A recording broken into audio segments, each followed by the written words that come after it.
नमस्कार प्यारे साथियों, आप लोग कैसे हैं। आई होप कि आप लोग अच्छे होंगे और आपकी पढ़ाई बेहतर चल रही होगी और आप लोग अपने जीवन को बेहतर बनाने के लिए अथक प्रयास कर रहे होंगे। प्यारे साथियों, आज आप लोगों के लिए एक बेहतरीन सेशन लेकर आया हूं। जैसा कि आपको सामने से व्हाइट बोर्ड पर दिख रहा होगा, आज आपका जो टॉपिक्स है वो सवालों से संबंधित है। जी हाँ, सवालों से बनने वाले मैंने उन सारे प्रश्नों के संग्रह को लिया है जो आपके एग्जाम की दृष्टि से बेहद महत्वपूर्ण है और आप लोग देखिएगा और उम्मीद करता हूं कि आज का ये जो सेशन है आपको बहुत ही पसंद आएगा। और प्यारे मित्रों, यदि आप सेशन पसंद आता है तो आप लोग लाइक शेयर कमेंट जरूर करिएगा और जो बच्चे चैनल पर नए हैं कृपया चैनल को लाइक एंड सब्सक्राइब कर दीजिएगा। तो चलिए हम समय को ना गवाते हुए और सवालों से बनने वाले उन सारे प्रश्नों के संग्रह को एक एक करके जो है देखने का प्रयास करते हैं और सवालों से कैसे कैसे प्रश्न बनते हैं। तो प्यारे मित्रों, आप लोगों को बताना चाहता हूं सवाल आखिर है क्या है, सवाल किसे कहते हैं। कुछ बच्चे तो बेचारे कंफ्यूज हो जाते हैं कि सवाल है क्या है सर। हमारे पास बहुत सी तरह से कमेंट आते हैं, तो मैं आप लोगों को बताना चाहता हूं प्यारे साथियों कि सवाल अगर कहीं भी कितने भी दिनों तक, अगर अधिक दिनों तक पानी अगर किसी स्थान पे जमा रहता है तो वहां पर आप देखेंगे कुछ हरी हरी परत जमी होती है, हरी हरी जो है परतें जम जाती हैं, जिसे हम क्या बोलते हैं, उसे हम कहते हैं शैवाल। आप लोग जहां भी पानी अधिक भरा रहता है उन क्षेत्रों में आप जाएंगे तो आपको जो है दिखाई पड़ जाएगा हरा हरा काई, जिसको गांव वाली भाषा में बोलते हैं काई एक प्रकार का क्या है, यह एक प्रकार का शैवाल है। यदि धान की खेतों में आप जाएं और देखें तो वहां पर आपको फिसलता हुआ नजर आएगा, हरा हरा कुछ ऐसा जमा, वहां पे फिसलन कुछ अधिक आपको महसूस होगी, पैर रखोगे तो फिसल जाएगा। तो इसका मतलब बोलोगे गांव वाली भाषा में ना कि ये जमीन में बहुत ज्यादा काई हो गई, यहाँ पे फिसल रहा है।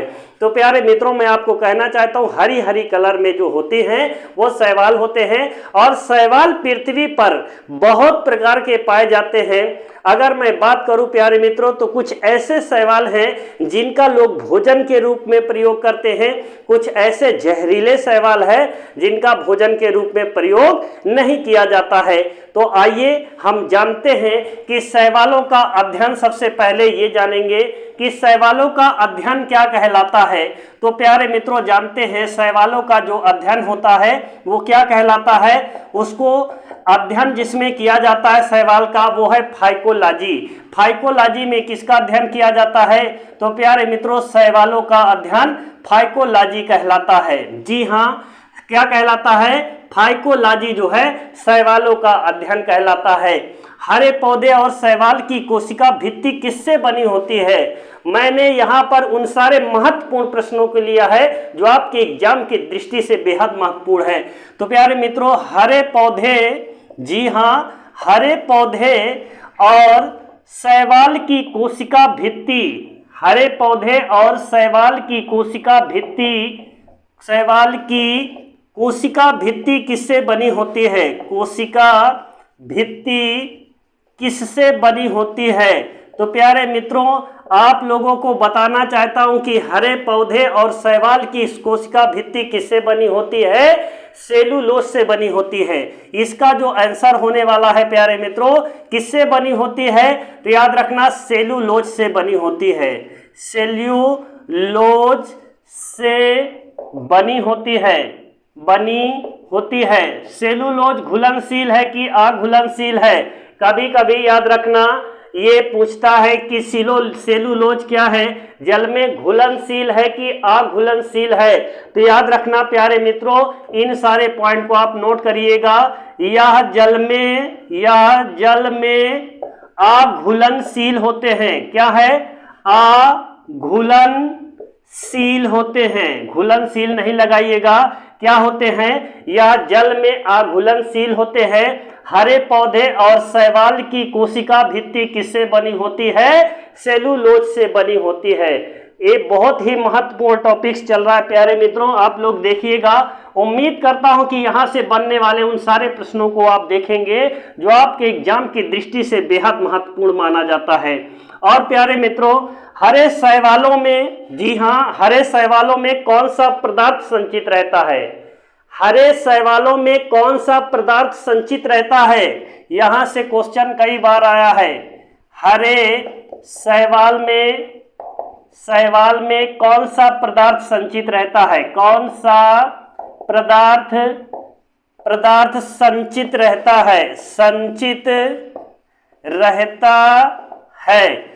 तो प्यारे मित्रों, हरे शैवाल में कौन सा पदार्थ संचित रहता है? याद रखना, हरे शैवाल में क्या संचित रहता है? स्टार्च। क्या संचित रहता है? स्टार्च संचित रहता है। जी हाँ, अगर ये नहीं मिलेगा तो मंड होगा। क्या होगा? मंड इसमें संचित रहता है। ये सारे बहुत ही बेहतरीन कंटेंट है जो आपके एग्जाम की दृष्टि से बेहद महत्वपूर्ण है। अब देखिएगा, एगार कहीं पे अगर मिल जाएगा, कहीं पे एगार, कहीं पे अगर नामक पदार्थ किस शैवाल से प्राप्त होता है? जी हाँ, एगार या अगर नामक पदार्थ किस शैवाल से प्राप्त होता है? तो प्यारे मित्रों, आपको बताना चाहता हूं, एगर या अगर जो पदार्थ होता है वो किस शैवाल से, तो उस शैवाल का नाम है जेलेडियम। क्या नाम है? इस शैवाल का नाम है,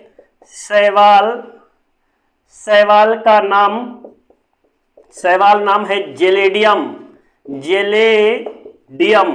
इन सारे पॉइंट को आप नोट करते जाइएगा, ये आपके एग्जाम की दृष्टि से बेहद महत्वपूर्ण है। एगार नामक पदार्थ किस शैवाल से प्राप्त होता है? उस शैवाल का नाम क्या है प्यारे मित्रों? जेलेडियम उस शैवाल का नाम है। एगार शैवाल का काम क्या है? इसका लोग प्रयोग कहां पर करते हैं? अगर नामक पदार्थ का प्रयोग, तो याद रखना, इसका प्रयोग किया जाता है आइसक्रीम में। कहां पर प्रयोग किया जाता है? आइसक्रीम बनाने में, और जगह पे इसका भी प्रयोग किया जाता है। कहां पर? आइसक्रीम बनाने में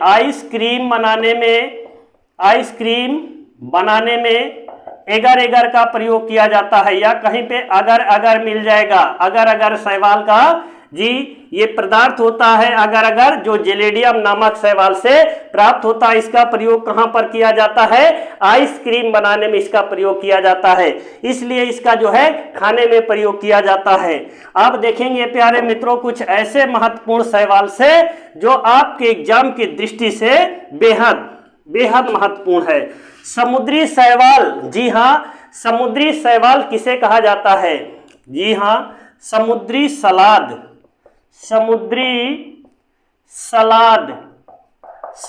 सलाद किस शैवाल को कहते हैं? किस शैवाल को कहा जाता है? ये आया हुआ क्वेश्चन है प्यारे मित्रों। समुद्री सलाद, इसका मतलब खाने में प्रयोग किया जाता है। समुद्री सलाद किस शैवाल को कहते हैं? कितना बेहतरीन प्रश्न है। आप लोगों को ऐसे बेहतरीन प्रश्नों का संग्रह the great education by Ram sir के माध्यम से मिलेगा प्यारे साथियों, और ये बेहतरीन है। और ये किस शैवाल को कहा जाता है? तो उस शैवाल का नाम है अलवा। क्या नाम है? अलवा शैवाल को समुद्री सलाद कहा जाता है। क्या कहा जाता है? समुद्री सलाद कहा जाता है अलवा शैवाल। और प्यारे मित्रों, विश्व में पूरे संसार की बात करते हैं, संसार में सर्वाधिक प्रकाश संश्लेषण,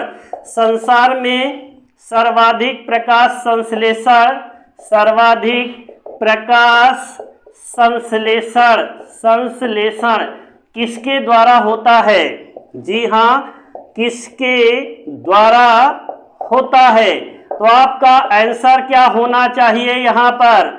विश्व में, संसार में सबसे ज्यादा प्रकाश संश्लेषण की क्रिया किसके माध्यम से होती है प्यारे साथियों?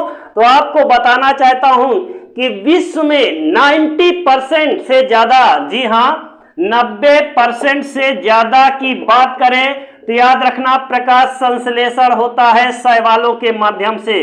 किसके द्वारा होता है? शैवालों के माध्यम से होता है। विश्व में 90% से ज्यादा जो है प्रकाश संश्लेषण की क्रिया कहां पर होती है? शैवालों के माध्यम से होता है। 90% पूरे पृथ्वी पर जो है 90% से ज्यादा जो है प्रकाश संश्लेषण शैवालों के माध्यम से होता है। प्यारे साथियों, आप लोग देखिएगा, और देखने के बाद प्यारे मित्रों यदि सेशन पसंद आता है तो आप लोग शेयर नहीं कर रहे इस समय, ये मेरी शिकायत है प्यारे मित्रों आप लोगों से। आप लोग इसे ज्यादा से ज्यादा लोगों के बीच में शेयर करने का कार्य करें प्यारे मित्रों। अब देखेंगे आधुनिक शैवाल विज्ञान का पिता किसे कहा जाता है।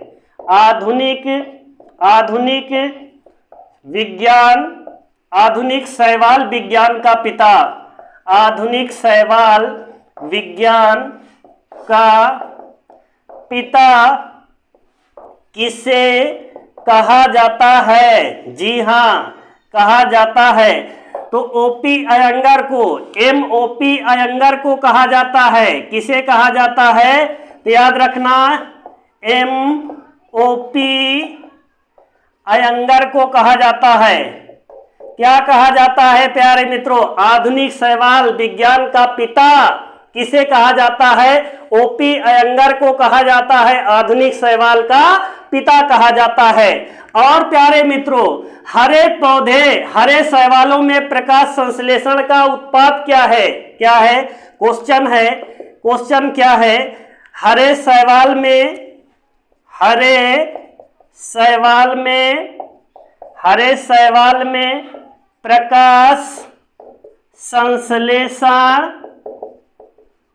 प्रकाश संश्लेषण का उत्पाद क्या है, उत्पाद क्या है। तो प्यारे मित्रों जरा दिमाग में सेंस लगाइए, हरे शैवाल में प्रकाश संश्लेषण का उत्पाद क्या है, इसका आंसर क्या होना चाहिए। तो प्यारे मित्रों इसका जो आंसर होना चाहिए ग्लाइकोजन है। क्या होना चाहिए, ग्लाइकोजन। जी हाँ, क्या है ग्लाइकोजन।